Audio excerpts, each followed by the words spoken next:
Hola, ¿cómo están? Israel insiste en alargar la primera fase con el objetivo de seguir con la agresión contra el pueblo palestino y que se va a materializar también el plan de Trump de seguir expulsando al pueblo gazatí de sus tierras. Hoy vamos a analizar los escenarios y sobre todo los últimos movimientos bilaterales que podrían tener también una participación clave en toda esta región de Oriente Medio. Así inicia el mapa. Bienvenidos.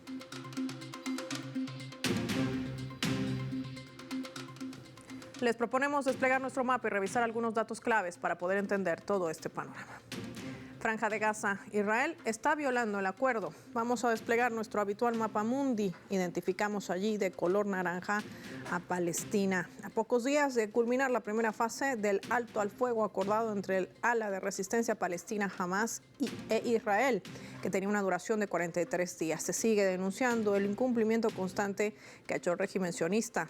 Ya este jueves el régimen liberó a más de 600 palestinos que se encontraban en las cárceles de Israel y fueron entregados en la ciudad de Khan Yunis, al sur del enclave, que debieron haber sido entregados el pasado sábado 22, luego de que Hamas entregara a 6 israelíes vivos en el enclave costero. El movimiento de resistencia entregó también 4 cadáveres en el cruce de Kerem Shalom, sin ceremonia y medios de comunicación. De la misma manera, como parte de los acuerdos también entre ambas partes. En la actualidad, Hamas ha devuelto a 33 rehenes, incluidos 8 cuerpos, a cambio de casi 2.000 palestinos. El grupo de resistencia está denunciando que Israel pretende anexar el territorio ocupado de Cisjordania, una decisión del régimen sionista de ampliar su agresión en estos territorios ocupados y sus continuas campañas de desplazamiento forzoso, que ya han afectado a más de 40.000 palestinos en los campos de Jenin, Tulkarem, Nor Shams y Farajá. En consecuencia, la segunda fase del acuerdo debería iniciar este sábado, 1 de marzo, que incluye la liberación del resto de rehenes vivos en Gaza y la retirada total de las fuerzas de Israel en el enclave, aunque las negociaciones todavía no han comenzado de manera formal. Todo esto debido a la negativa que mantiene el primer ministro de Israel, Benjamin Netanyahu. Pero, ¿qué implica esto? También lo vemos en nuestro mapa.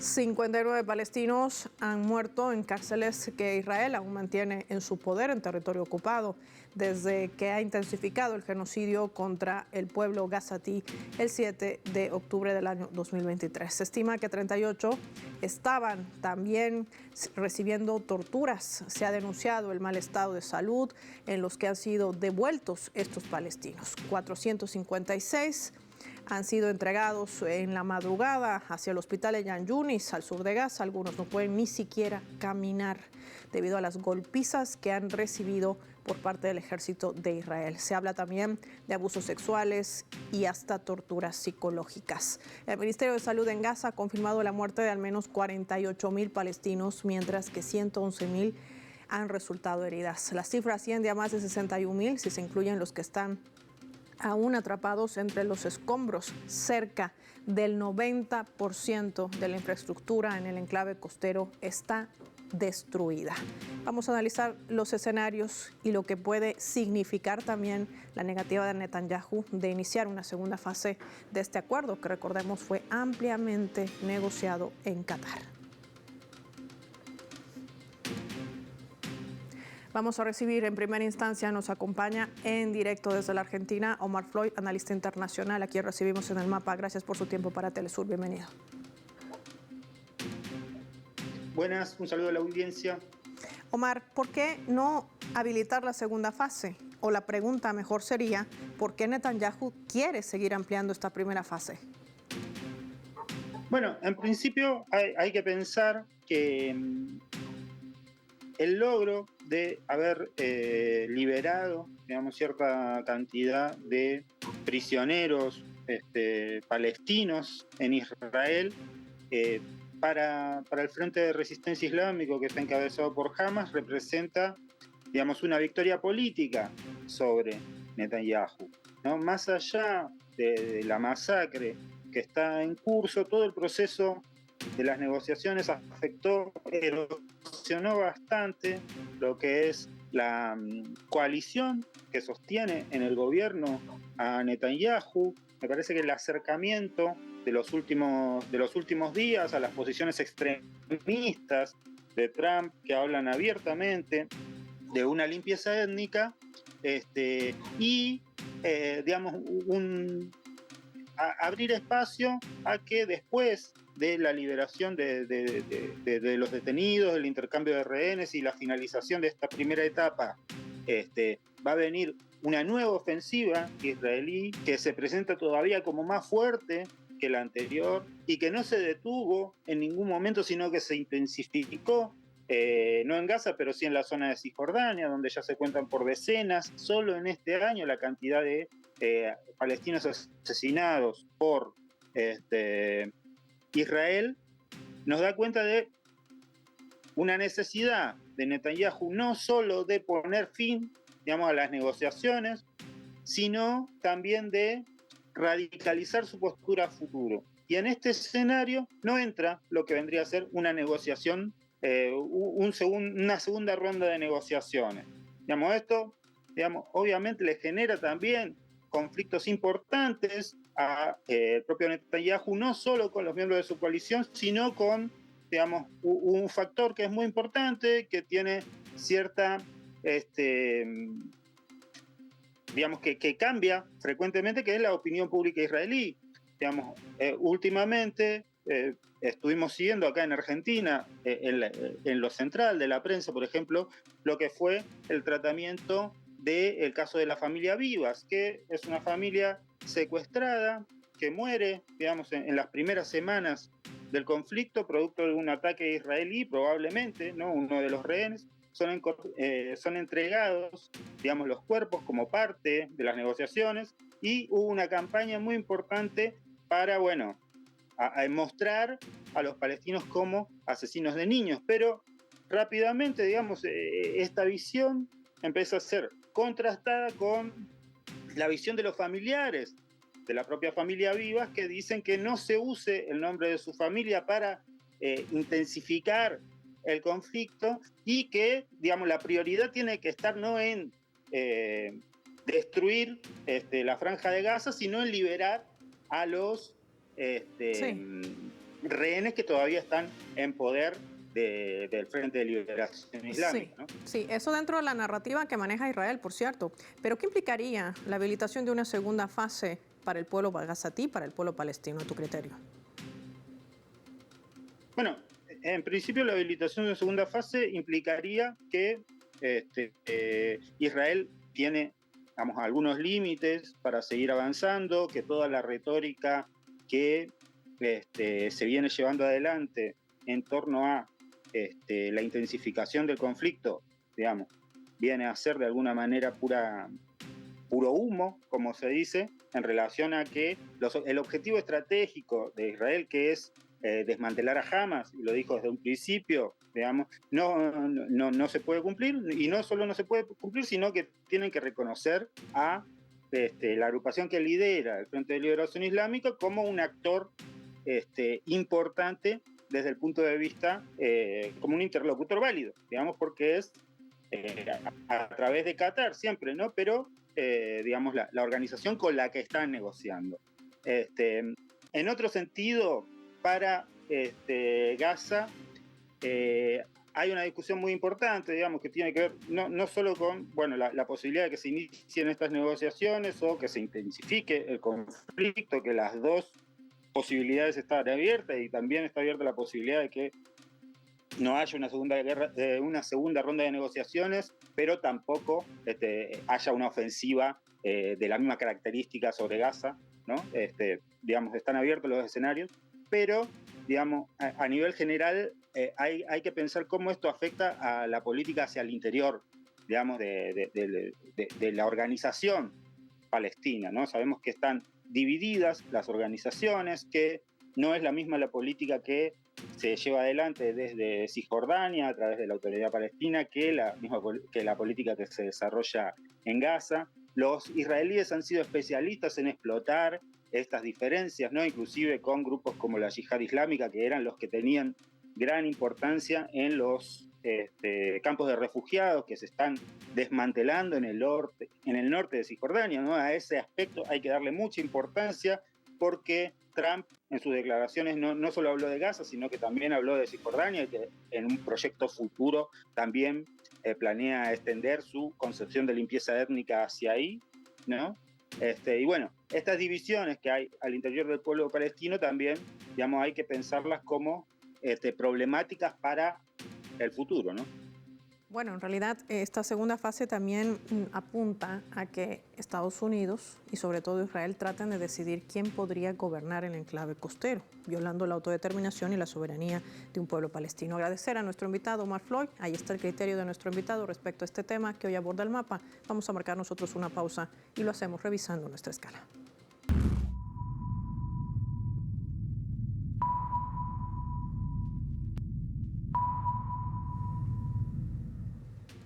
Esta vez a través del portal web de Al Mayadin, que vamos a colocar en la pantalla del mapa, una cadena aliada de nuestra multiplataforma Telesur. Egipto ha rechazado la propuesta para administrar Gaza. El portavoz de la Cancillería egipcia, Tamim Khalaf, ha señalado que esta responsabilidad corresponde únicamente al pueblo palestino. A su vez destacó la conexión orgánica entre Gaza y Cisjordania, incluida Jerusalén del Este, como territorios palestinos pertenecientes al Estado independiente de Palestina y por tanto deben estar bajo su plena soberanía y administración. Esto tras el plan presentado por Estados Unidos de adjudicar a Egipto la responsabilidad de gestionar a Gaza durante 15 años a cambio de la cancelación de su deuda externa, estimada en $155 mil millones de dólares. El régimen sionista de Israel ha informado a los mediadores que no tiene intención de retirarse del eje de Filadelfia. Este es un corredor importante ubicado al sur de la Franja de Gaza, tal como lo había prometido en el marco del acuerdo de intercambio de prisioneros por rehenes. Mientras tanto, el movimiento de Hamas también se pronunciaba, señalando que los intentos del gobierno de ocupación de Israel de retrasar o bloquear el acuerdo solo incrementarán el sufrimiento de los prisioneros y de sus familias. Ya volvemos.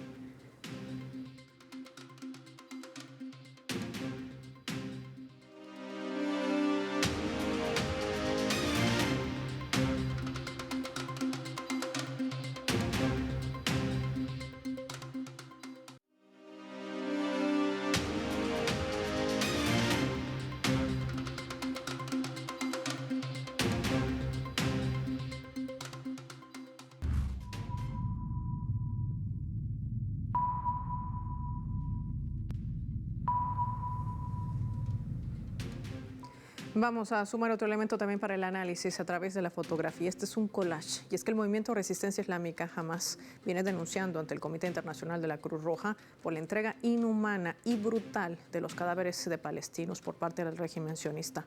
Como ven allí en esa imagen, entregados en bolsas de plástico azules.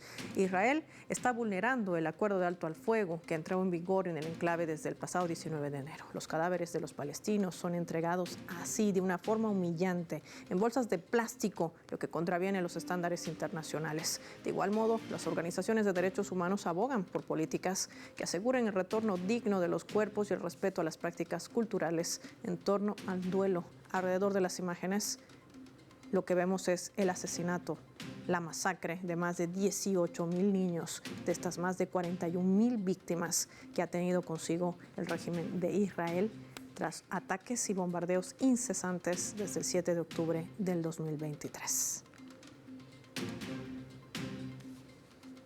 Daniel Abundis nos acompaña en directo desde México, un experto para poder abordar este análisis geopolítico y poder entender sobre todo qué trasciende. Daniel, qué gusto recibirte en el mapa. ¿Cómo estás?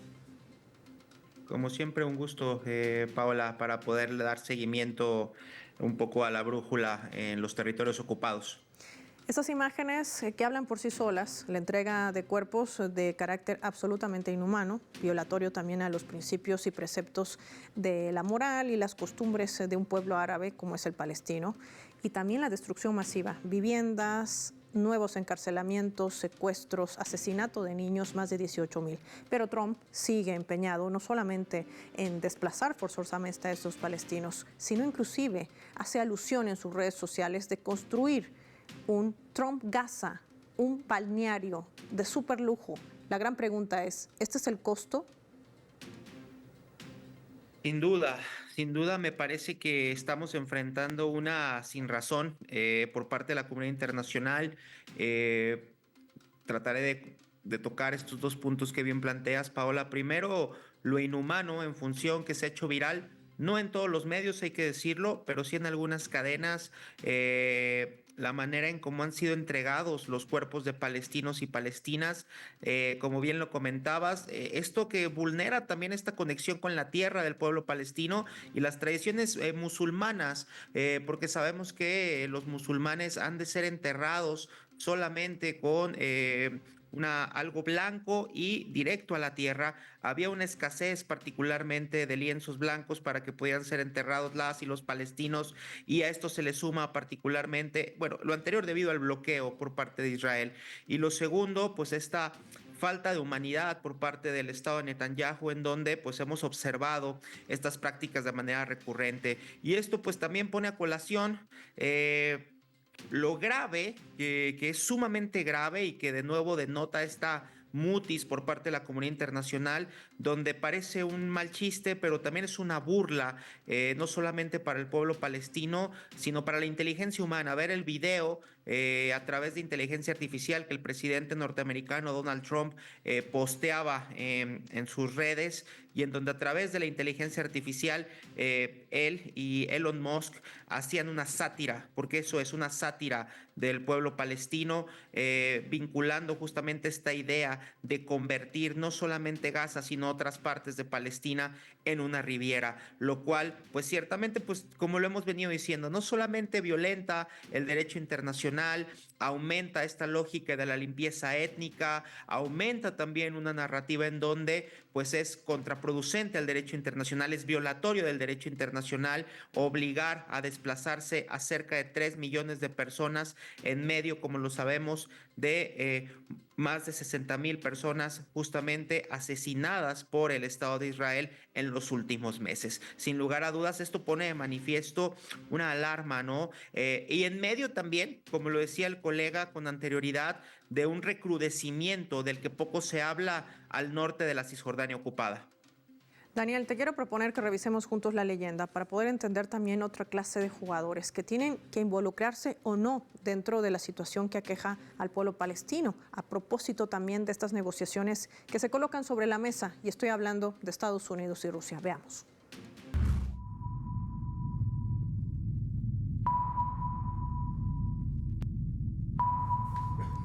En una reciente declaración, el presidente ruso Vladimir Putin sentenciaba esta frase a propósito de esas negociaciones que, por cierto, hoy ya ha concluido después de 4 horas la segunda reunión entre representantes de Estados Unidos y de Rusia reunidos en Estambul, en Turquía. Él decía, algunas élites occidentales quieren mantener la inestabilidad global, haciendo también un llamado de alerta de que no a todos le va a caer bien lo que salga, lo que arribe de estas negociaciones, no solamente para restablecer quizás los lazos bilaterales entre ambos países, solucionar también el tema de la crisis ucraniana, pero también decía el presidente Putin, Daniel, para analizarlo ya, el tema de Oriente Medio también va a estar sobre la mesa. Te quiero preguntar desde ya, ¿qué implicará el que se coloque el tema de Oriente Medio sobre la mesa cuando sabemos de las relaciones bilaterales que mantiene Rusia, por ejemplo, con Irán, que ha sido uno de los focos centrales últimamente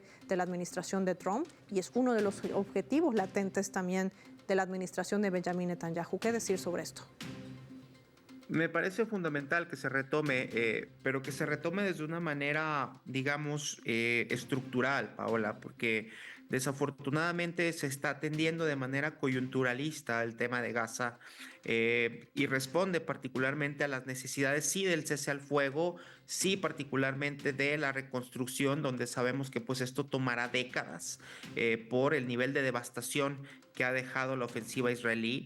Pero por otro lado también, y cuando yo me refiero estructural, es que se tiene que poner un precedente para que por fin se pueda poner fin a la ocupación. Es decir, lo que tendrían que estar en estas rondas de negociación, en estos acercamientos, en estos reposicionamientos geopolíticos, sí es correcto el cese al fuego, pero sobre todo el entender la lógica que implica un Estado que tiene tintes de apartheid, una narrativa que tiene violencia a los derechos humanos, que violenta convenciones internacionales.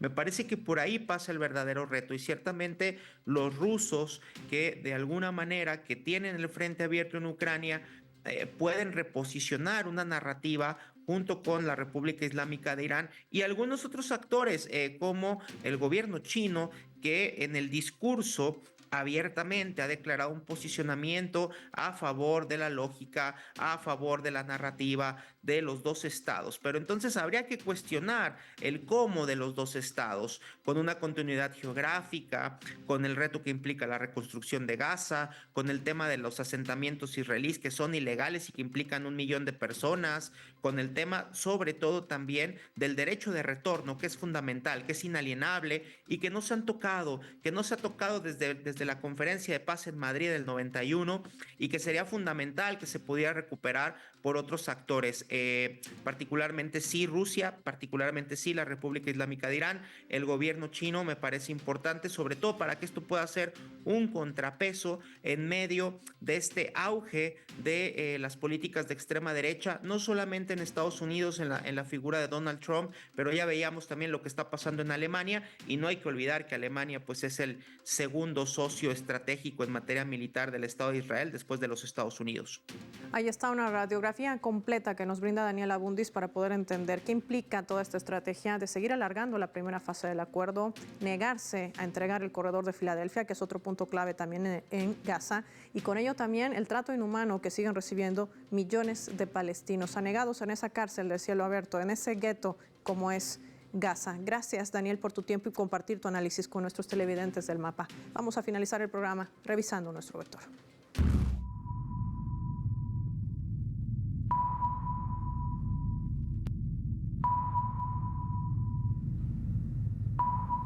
Nuestro radar en el mapa hoy nos refleja las 3 claves sobre este tema. 1. Acuerdo. Israel sigue violando el acuerdo de alto al fuego en complicidad de quienes quieren seguir blanqueando su delito de genocidio. El trato inhumano a la entrega de cuerpos por parte de Israel en bolsas plásticas con signos de torturas. Esto está revelando también ese precepto de total violación a los acuerdos internacionales. Jamás insiste en una segunda fase, pero Israel aún mantiene el control de un corredor clave, hablamos de Filadelfia, y apunta a alargar esta primera fase como parte de ese plan de estrategia. 2. Resort de lujo. Polémica ha desatado el vídeo de Trump de un resort de lujo en Gaza sobre los más de 41.000 muertos, de los cuales 18.000 son niños asesinados por Israel. La deshumanización ha trascendido a todo nivel. Se habla ligeramente de desplazar a palestinos y sacarlos de sus tierras, violando el derecho internacional y la soberanía y la autodeterminación de un pueblo que aún existe. 3. Rusia podría ser clave en detener el genocidio en Gaza y en la mesa de negociación con Estados Unidos. No solamente se aborda el tema de Ucrania, también lo que ocurre en la región de Oriente Medio. Recientemente Irán y Rusia han ratificado sus relaciones bilaterales y esto podría frenar de algún modo los planes de la administración de Trump. Soy Paola Pérez y nos vemos en otra edición del Mapa.